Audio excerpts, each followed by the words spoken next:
It'll make our country more competitive in the world economy. One that both deals with fossil fuel pollution and climate change and will create hundreds of thousands, millions of new jobs. It would set goals for states to reduce fossil fuel pollution.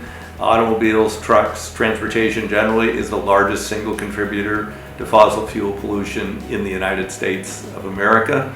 So it's essential we deal with that.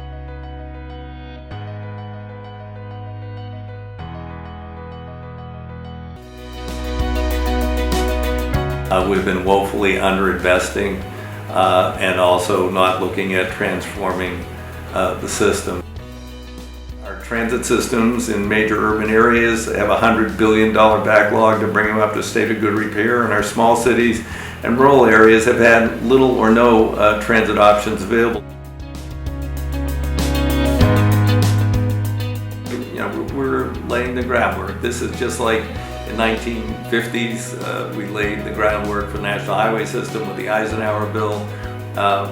Here in 2020, we're laying the groundwork for the rest of this century in the future of surface transportation and rail in this country.